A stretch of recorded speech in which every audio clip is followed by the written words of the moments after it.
Instrumental conditioning experimental procedures. Students, जैसा कि आप जानते ही हैं, इंस्ट्रूमेंटल कंडीशनिंग ऑपरेंट कंडीशनिंग का ही दूसरा नाम है। और ऑपरेंट कंडीशनिंग में स्किनर ने दो प्रकार के एक्सपेरिमेंट्स मेनली किए। ऐसे प्रयोग जिसमें रीइंफोर्सर्स का प्रयोग किया गया और जिसमें बिहेवियर को पुनर्बलित किया गया और जिससे बिहेवियर इंक्रीज हो जाए। और दूसरे प्रकार के प्रयोग वो थे जिसमें बिहेवियर को डिक्रीज करने के लिए पनिशर्स का प्रयोग किया गया। लेकिन इसके अलावा भी बहुत सारे ऐसे एक्सपेरिमेंटल प्रोसीजर्स हैं जिसमें रीइंफोर्सर्स और पनिशर्स का प्रयोग करके अलग अलग अरेंजमेंट्स में कार्य किया गया। डीएमएटो वे व्यक्ति थे जिन्होंने इन एक्सपेरिमेंटल प्रोसीजर्स का एक सिस्टमैटिक क्लासिफिकेशन किया और उन्होंने अपने इस वर्गीकरण का आधार दो कसौटियों को ध्यान में रखते हुए किया। पहली कसौटी थी कि उन प्रयोगों में पॉजिटिव या नेगेटिव रीइंफोर्समेंट का प्रयोग किया गया है, या तो पॉजिटिव रीइंफोर्समेंट यूज़ किया गया है या नेगेटिव रीइंफोर्समेंट यूज़ किया गया है। और दूसरा क्राइटेरिया माना कि उसमें डिस्क्रिमिनेटिव स्टिमुलस प्रेजेंट है या नहीं है। डिस्क्रिमिनेटिव स्टिमुलस उस स्टिमुलस को कहा जाता है जो प्रयोज्य के लिए एक चॉइस उत्पन्न करता है, एक नया उद्दीपक जो प्रयोग में जोड़ा जाता है और जिसके आधार पर प्रयोज्य को ये डिसाइड करना होता है कि वह इसकी उपस्थिति में प्रतिक्रिया दे या इसकी अनुपस्थिति में। तो जो डिस्क्रिमिनेटिव क्यू है, जो विभेदीकरण संकेत है, वो एक तरीके से प्रयोज्य की अनुक्रिया की जो डायरेक्शन है, जो गति है, उसको निर्धारित करता है, सीमित करता है। तो दो क्राइटेरिया हो गए, पॉजिटिव और नेगेटिव रीइंफोर्समेंट और प्रेजेंस और एब्सेंस ऑफ डिस्क्रिमिनेटिव स्टिमुलस। तो इस आधार पर उन्होंने जो कैटेगरी बनाई वो थी एपेटिटिव कंडीशनिंग और एवर्सिव कंडीशनिंग। उसमें फर्दर क्लासिफिकेशन है। देखिए, जब इंस्ट्रूमेंटल कंडीशनिंग की प्रोसीजर में जब पॉजिटिव रीइंफोर्समेंट दिया जा रहा है, सकारात्मक पुनरुत्पादन दिया जा रहा है, तो इसे उन्होंने नाम दिया एपेटिटिव कंडीशनिंग या ऐषणात्मक अनुबंधन। यानी ऐसा प्रकार जिसमें कि जो प्राणी है वो अनुक्रिया सीखना चाह रहा है क्योंकि उसे पुनर्बलन दिया जा रहा है। तो इसमें फर्दर दो क्लासिफिकेशन हो गए, नॉन डिस्क्रिमिनेटिव कंडीशनिंग यानी कि जबकि विभेदीकृत संकेत उपस्थित नहीं है, और दूसरा जो टाइप हुआ वो हुआ डिस्क्रिमिनेटिव कंडीशनिंग यानी कि जब विभेदीकृत संकेत उपस्थित है और प्राणी को उसके अनुसार सीखना है। दूसरा जो क्राइटेरिया रहा, जो दूसरा जो क्लासिफिकेशन का जो टाइप रहा वो रहा नेगेटिव रीइंफोर्समेंट बेस्ड यानी नकारात्मक पुनर्बलन पर आधारित, जिसे उन्होंने नाम दिया एवर्सिव कंडीशनिंग, विकर्षणात्मक अनुबंधन। यानी इसमें कोई इस प्रकार का स्टिमुलस प्रेजेंट किया जा रहा है जिसकी उपस्थिति से प्राणी बचना चाह रहा है क्योंकि इससे उसको कष्ट का अनुभव होता है, असंतोषजनक लगता है, डिस्प्लेजेंट फीलिंग उसमें आती है। तो इसलिए वो इस प्रकार के व्यवहार करता है जिससे उस उद्दीपक से बचा जाए, यानी ये किसी प्रकार के व्यवहार को डिक्रीज करने की डायरेक्शन में काम किया जा रहा है। तो फर्दर इसके भी दो क्लासिफिकेशन है विभेदीकरण संकेत की उपस्थिति अनुपस्थिति के आधार पर। पहला है नॉन डिस्क्रिमिनेटिव कंडीशनिंग, जिसमें तीन प्रकार के आ जाएंगे जो कंडीशनिंग प्रोसेस है, punishment conditioning, escape conditioning and avoidance conditioning. Punishment conditioning को कहा जाएगा दंड अनुबंधन, एस्केप पलायन अनुबंधन, अवॉइडेंस परिहार अनुबंधन। इसी प्रकार से ये तीनों टाइप डिस्क्रिमिनेटिव कंडीशनिंग में भी आ जाएंगे, यानी कि जबकि विभेदीकरण संकेत उपस्थित है उस समय जो लर्निंग हो रही है, जो कंडीशनिंग हो रही है, punishment discriminative conditioning, escape discriminative conditioning and avoidance discriminative conditioning. अब हम आगे विस्तार से इनकी चर्चा करेंगे। सबसे पहले हम लेते हैं एपेटेटिव कंडीशनिंग या ऐशनात्मक अनुबंधन। ऐसा अनुबंधन जिसमें सकारात्मक पुनर्बलन दिया जा रहा है। तो इसमें पहला जो टाइप है वो है नॉन डिस्क्रिमिनेटिव कंडीशनिंग, यानी जिसमें कि विभेदीकृत संकेत उपस्थित नहीं है, जिसे अविभेदनीय अनुबंधन कहा जाता है। और दूसरे शब्दों में अविभेदनीय ऐशनात्मक अनुबंधन को रिवॉर्ड कंडीशनिंग के नाम से भी जाना जाता है। रिवॉर्ड कंडीशनिंग में जो रीइंफोर्सर है, पॉजिटिव रीइंफोर्सर, वो प्राइमरी भी हो सकता है और सेकेंडरी भी। प्राइमरी रीइंफोर्सर जो हमारी बेसिक नीड की जो सेटिस्फाई कर रहा है, और सेकेंडरी रीइंफोर्समेंट जो कि इनडायरेक्टली हमारी किसी नीड से जुड़ा हुआ है। तो कोई से भी रीइंफोर्समेंट को इसमें लिया जा सकता है। जैसे इसका एक एग्जांपल है कि भूखे चूहे को भोजन मिलना, तो ये नॉन डिस्क्रिमिनेटिव कंडीशनिंग है, यानी जब भी वो लिवर दबाएगा उसको फूड मिलेगा। तो ये सिंपल नॉन डिस्क्रिमिनेटिव कंडीशनिंग है, रिवॉर्ड कंडीशनिंग। दूसरा जो टाइप आता है एपेटेटिव कंडीशनिंग में वो है डिस्क्रिमिनेटिव कंडीशनिंग या विभेदनीय अनुबंधन, विभेदनीय ऐशनात्मक अनुबंधन। इस वाले प्रकार में क्या होता है कि चूहे को या जो भी कोई जीव प्रयोग में लिया जा रहा है उसको दो संकेतों में अंतर करना सीखना पड़ता है, पॉजिटिव स्टिमुलस और नेगेटिव स्टिमुलस। इसमें बाहर से कोई एक उद्दीपक प्रस्तुत किया जाता है और वो एक विभेदनीय संकेत का काम करता है। जब वो उद्दीपक उपस्थित होगा केवल तभी प्रयोज्य को जो फूड है वो अवेलेबल होगा, और जब वो उपस्थित नहीं है, जिसे नेगेटिव स्टिमुलस कहा जा रहा है, तो उसको प्रयोज्य को फूड या जो भी उसका रीइंफोर्समेंट है वो नहीं मिलेगा। और सब्जेक्ट को ये डिफरेंस करना सीखना पड़ता है कि वो केवल तभी प्रतिक्रिया दे जबकि पॉजिटिव स्टिमुलस प्रेजेंट है। और आमतौर पर ये सभी ट्रायल्स में प्रेजेंट नहीं होता है, 50% ट्रायल्स में ही प्रेजेंट होता है, और इसीलिए इसे सक्सेसिव डिस्क्रिमिनेशन कंडीशनिंग भी कहा जाता है, क्योंकि प्रयोज्य आधे ट्रायल्स में ही पॉजिटिव स्टिमुलस के प्रति रिस्पॉन्ड करता है। तो बेसिकली ये एक विभेदीकरण सीखने का एक प्रकार यदि कहें तो गलत नहीं होगा। दूसरा जो प्रकार आता है एवर्सिव कंडीशनिंग। एवर्सिव कंडीशनिंग बेस्ड होता है नेगेटिव रीइंफोर्समेंट की उपस्थिति पर, और नेगेटिव रीइंफोर्समेंट कुछ भी हो सकता है, जैसे शॉक हो सकता है या कोई नॉक्शियस स्टिमुलाई हो सकता है, किसी प्रकार की दुर्गंध हो सकती है, कुछ भी जिसे प्रयोज्य अवॉइड करता है, बचना चाहता है, जो उसके लिए अनप्लेजेंट फीलिंग उत्पन्न करता है। तो इसमें हम पहला जो क्लासिफिकेशन है वो लेंगे नॉन डिस्क्रिमिनेटिव एवर्सिव कंडीशनिंग, यानी कि अविभेदनीय विकर्षणात्मक नैमित्तिक अनुबंधन जिसमें डिस्क्रिमिनेटिव क्यू प्रेजेंट नहीं है। तो इसमें सबसे पहला जो टाइप हम ले रहे हैं वो है पनिशमेंट कंडीशनिंग।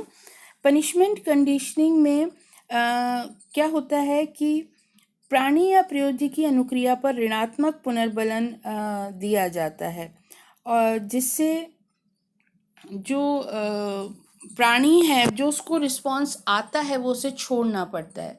यहाँ पर एक चीज़ ध्यान रखने वाली बात है कि पनिशमेंट उस व्यवहार पर दिया जाता है जो प्राणी पहले से कर रहा हो या जो उसे पहले से आता है, उसको कमज़ोर करने के लिए पनिशमेंट दी जाती है। तो जैसे इसका हम एक एग्जांपल ले सकते हैं, जैसे एक कबूतर ने चोंच मारना सीख लिया है अपने फूड को प्राप्त करने के लिए। जैसे स्किनर ने शेपिंग के एक्सपेरिमेंट में किया था कि एक जो कबूतर को एक वॉल पर एक निर्धारित स्थान पर चोंच मारना सीखना था। तो जब उस प्रकार की कंडीशनिंग स्टैब्लिश हो जाती है, उसके बाद जब जो कबूतर है वो उस स्थान पर चोंच मारता है तो उसे इलेक्ट्रिक शॉक लगता है, यानी अब कंडीशनिंग स्टैब्लिश हो गई और इलेक्ट्रिक शॉक के द्वारा उसकी इस प्रतिक्रिया को छुड़ाया जा रहा है। तो धीरे धीरे जब बार बार शॉक लगता है तो कबूतर चोंच मारने का अपना रिस्पॉन्स देना बंद कर देता है और उसका वो व्यवहार समाप्त हो जाता है। नेक्स्ट जो टाइप है वो है एस्केप कंडीशनिंग की। एस्केप कंडीशनिंग में जो नकारात्मक पुनर्बलक है, नेगेटिव रीइंफोर्सर है, वो दिया जाता है और प्रयोज्य को एक रिस्पॉन्स देना सीखना होता है। ध्यान रखिए, इसमें प्रयोज्य को नया रिस्पॉन्स देना सीखना है। तो एस्केप कंडीशनिंग में जैसे प्रयोज्य को एक्सपेरिमेंटल प्रोसीजर में रखा जाता है तो उसमें किसी न किसी प्रकार का जो उद्दीपक है वो प्रस्तुत किया जाता है जिससे उसे तनाव का अनुभव होता है और उस तनाव से बचने के लिए उसे अपनी प्रतिक्रिया दिखानी होती है। जैसे इसमें एक एग्जांपल है, जो स्किनर बॉक्स है उसमें ग्रिड लगी हुई है और उसमें एक जैसे चूहे को छोड़ा जाता है उसमें करंट प्रवाहित होता है और उसको टर्मिनेट करने के लिए, उसे बंद करने के लिए चूहे को लीवर दबाना सीखना पड़ता है। तो जैसे प्रयोज्य लीवर दबाएगा तो उसका करंट आना बंद हो जाता है और वो अपनी उस परिस्थिति से पलायन कर सकता है। फिर तीसरा जो प्रकार आता है वो है अवॉइडेंस कंडीशनिंग का। अवॉइडेंस कंडीशनिंग में बहुत ज़्यादा अंतर नहीं है एस्केप कंडीशनिंग से, अंतर केवल है समय अवधि का। यानी प्रयोज्य यदि एक निर्धारित अवधि में प्रतिक्रिया दिखा पाता है तभी वो नॉक्शियस स्टिमुलाई या अनप्लेजेंट स्टिमुलाई से अपने को बचा सकता है और अन्यथा उसको उस उद्दीपक का सामना करना पड़ेगा। तो ये बेसिकली एस्केप कंडीशनिंग स्टैब्लिश हो जाने के बाद की परिस्थिति है। और इसमें क्या होता है कि जैसे पिंजरे में, करंट वाले पिंजरे में यदि सब्जेक्ट को छोड़ा जा रहा है तो वो कुछ समय के बाद करंट प्रवाहित होगा और ये समय उतना होता है कि प्राणी जो है किसी तरीके से अपना बचाव कर ले, या तो वो अपना अंग हटा ले या अपने को दूसरे बॉक्स में ट्रांसफ़र कर ले, या दूसरे जो शटल बॉक्स जैसा होता है उनका, उसमें दूसरी जगह पर चला जाए या लीवर को दबा दे, तो वो अब जो करंट की सिचुएशन है उसको अवॉइड कर सकता है।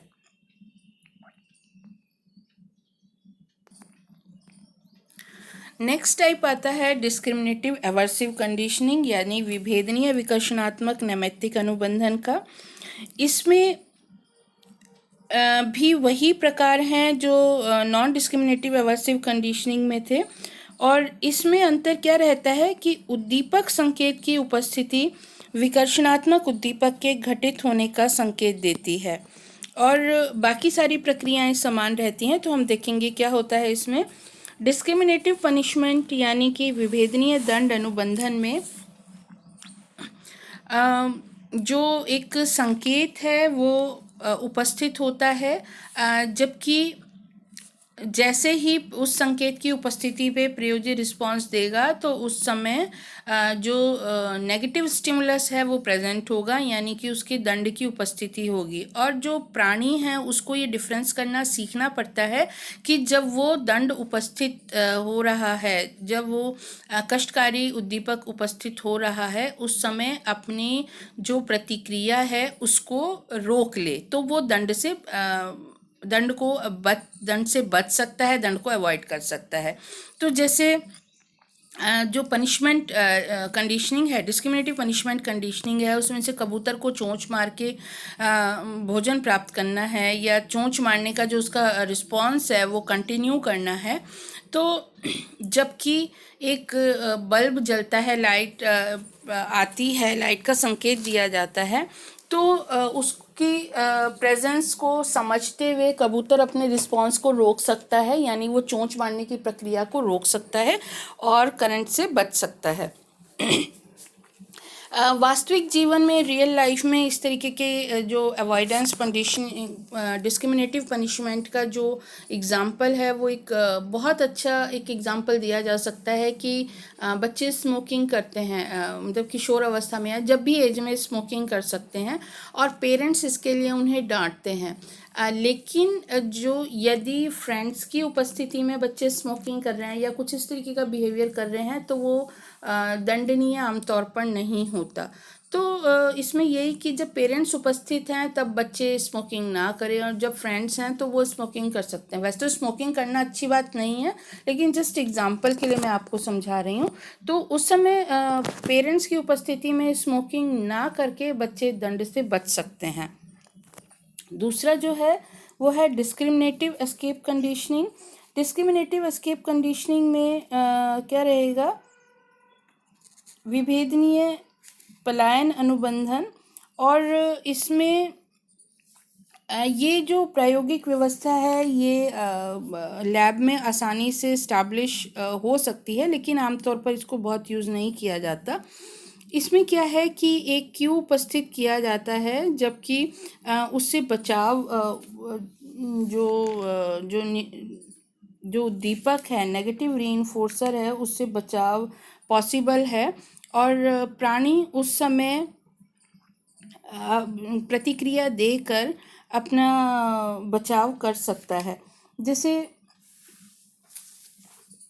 इसमें क्या है कि एक एग्ज़ाम्पल मैं आपको बताना चाहूँगी कि जैसे चूहे को एक ग्रिड में रखा जाता है जिसमें चूहे को शॉक दिया जा सकता है और एक लीवर रहेगा जिससे वो शॉक को अपने बचा सकता है। शुरू में जो चूहा है वो लीवर दबाना सीख जाता है और जब वो सीख गया है और उसको पता लग गया है तो जब क्यू एक दिया जा रहा है उस समय यदि वो लीवर बंद कर रहा है तब तो वो एस्केप कर पाएगा और जब उसे संकेत नहीं दिया जा रहा तब लीवर यदि बंद कर रहा है तो वो उसे एस्केप नहीं कर पाएगा।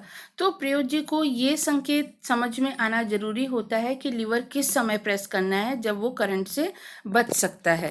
तो ये डिस्क्रिमिनेटिव एस्केप कंडीशनिंग का प्रकार होता है। नेक्स्ट आता है डिस्क्रिमिनेटिव अवॉइडेंस कंडीशनिंग यानी कि विभेदनीय परिहार अनुबंधन। इसमें क्या रहता है कि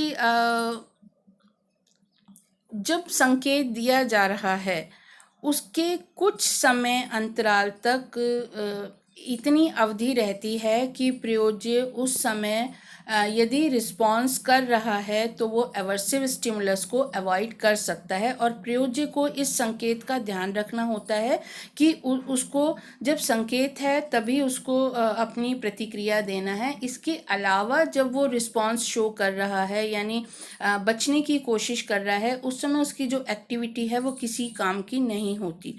इस प्रकार के प्रयोगों में जो इंस्ट्रूमेंट यूज़ करा जाता है, जो ऑपरेटस यूज़ किया जाता है वो आमतौर पर शटल बॉक्स होता है। शटल बॉक्स में ये व्यवस्था होती है कि प्राणी एक से दूसरे चैम्बर में आ जा सकता है और जब डिस्क्रिमिनेटिव क्यू अपीयर होता है उस समय थोड़ी देर के लिए जब वो लीवर प्रेस करता है तो वो जो डोर है बीच का वो खुल जाता है और उस समय लीवर दबाकर प्रयोज्य आसानी से दूसरे शटल बॉक्स के दूसरे हिस्से में जा सकता है जहाँ पर जाकर वो करंट को अवॉइड कर सकता है। तो इस प्रकार की व्यवस्था में क्या होता है, जैसे जैसे प्रयास बढ़ते जाते हैं वैसे वैसे जो प्रयोज्य है वो विद इन टाइम वांछित अनुक्रिया करके अपने जो शॉक है उससे मुक्ति पा लेता है क्योंकि वो लीवर दबाकर और दूसरे सेक्शन में चला जाता है। तो इस प्रकार से जो आपका डिस्क्रिमिनेटेड अवॉइडेंस कंडीशनिंग है उसमें निर्धारित समय पर जबकि वो निर्धारित समय कौन सा रहेगा, जबकि डिस्क्रिमिनेटिव क्यू प्रेजेंट है, उस समय प्रयोज्य को रिस्पॉन्स देना सीखना होता है। इसमें मैं एक बार फिर से आपको याद दिलाना चाहूँगी, पनिशमेंट कंडीशनिंग में प्रयोज्य को अपना कोई आता हुआ रिस्पॉन्स छोड़ना होता है जो उसने पहले से लर्न कर रखा है, जबकि अवॉइडेंस और एस्केप कंडीशनिंग में प्रयोज्य को कोई नया रिस्पॉन्स करना दिखाना पड़ता है। तो इस प्रकार से ये सारी व्यवस्थाएं जो हैं ये इंस्ट्रूमेंटल कंडीशनिंग का हिस्सा है। अब अगले लेक्चर में हम देखेंगे कि और कौन कौन से कॉन्सेप्ट्स हैं या प्रक्रियाएं हैं जो स्किनर ने अपनी ऑपरेंट कंडीशनिंग की थ्योरी में दी हैं। तब तक के लिए धन्यवाद।